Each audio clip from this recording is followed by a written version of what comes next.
Hello everyone, எல்லாருக்கும் வணக்கங்க.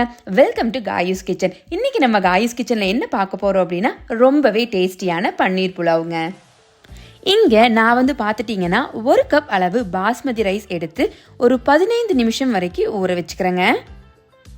இங்கே நம்ம புலாவில் ஆட் பண்ணுறதுக்கான வெஜிடபிள்ஸ் எல்லாமே கட் பண்ணி எடுத்து வச்சுருக்கோங்க.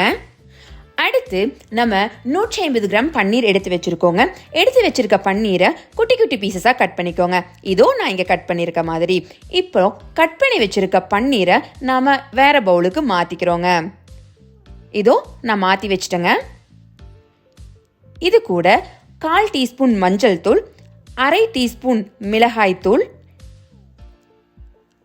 தேவையான அளவு உப்பு சேர்த்துக்கிறோங்க. இப்போ நல்லா கலந்து வச்சுக்குவோங்க.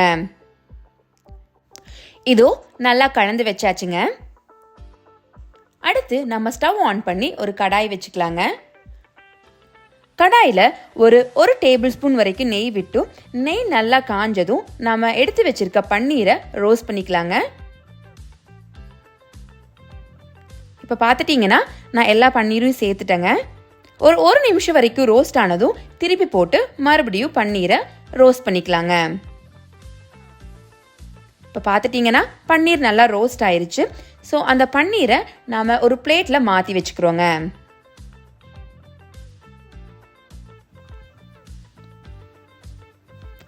அடுத்து நம்ம ஸ்டவ் ஆன் பண்ணி குக்கர் வச்சுக்கிறோங்க.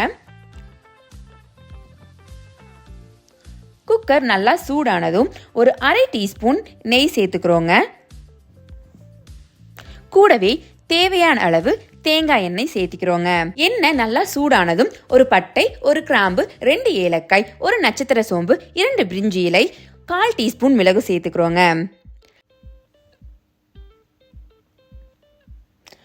அடுத்து நம்ம அது கூடவே ஒரு 1/2 டீஸ்பூன் சீரகம் சேர்த்துக்கிறோங்க. சீரகம் நல்லா பொரியட்டுங்க. சீரகம் நல்லா பொரிஞ்சதும் நம்ம கட் பண்ணி வச்சிருக்க 2 மீடியம் சைஸ் பெரிய வெங்காயம் சேர்த்து வதக்கிக்கிறோங்க. வெங்காயம் நல்லா வதங்குற வரைக்கும் விட்டுருங்க. அது கூட நம்ம கட் பண்ணி வச்சிருக்க 2 பச்சை மிளகாயை சேர்த்து வதக்கிக்கிறோங்க. கூடவே நம்ம எடுத்து வச்சிருக்க இஞ்சி பூண்டு விழுதியும் சேர்த்திக்கலாங்க. இஞ்சி பூண்டு நல்லா வதக்கி எடுத்துக்கோங்க. அதனோட பச்சை வாசனை போற வரைக்கும் வதக்கிக்கோங்க. இப்போ பார்த்துட்டிங்கன்னா இஞ்சி பூண்டு நல்லா வதங்கிருச்சுங்க. அடுத்து நம்ம எடுத்து வச்சிருக்க ஃப்ரெஷ்ஷான பட்டாணியை உள்ள சேர்த்திக்கலாங்க. கூடவே கேரட், அது கூடவே பீன்ஸ், அப்புறமா நம்ம கட் பண்ணி வச்சிருக்க குடை மிளகாயும் சேர்த்திக்கிறேங்க. இப்போ எல்லாத்தையும் நல்லா கலந்துக்கோங்க. காய்கறிகள் எல்லாம் நல்லா வேகிறதுக்காக தேவையான அளவு உப்பு சேர்த்திக்கிறேங்க.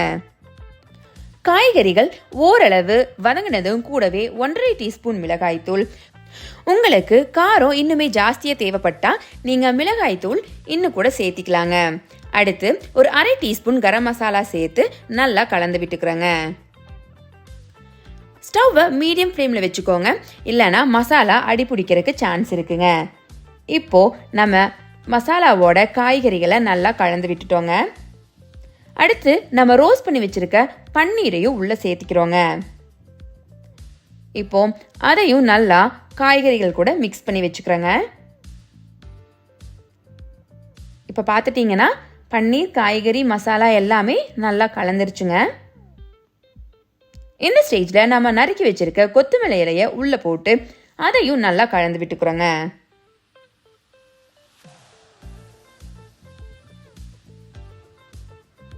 அடுத்து நாம உள்ள அரிசி சேர்த்திக்கலாங்க.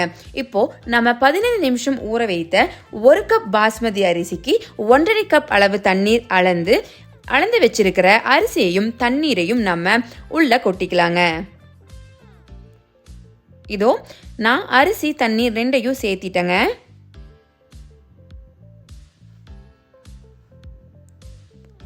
இந்த ஸ்டேஜ்ல நீங்க உப்பு, காரம் எல்லாம் கரெக்டா இருக்கான்னு செக் பண்ணிக்கலாங்க. இப்போ பார்த்துட்டிங்கன்னா தண்ணி நல்லா கொதிபட்டு வருதுங்க. இந்த ஸ்டேஜில் நம்ம ஒரு 1/2 டீஸ்பூன் நெய் சேர்த்திக்கலாங்க. நெய் சேர்த்து விட்டுட்டு நம்ம குக்கரை மூடி வச்சிடலாங்க. ஸ்டவ்வை மீடியம் ஃப்ளேமில் வச்சு ஒரு விசில் மட்டும் விட்டுக்கோங்க. ஏன்னா நம்ம பாஸ்மதி ரைஸை ஆல்ரெடி 15 நிமிஷம் ஊற வச்சுருக்கோங்க.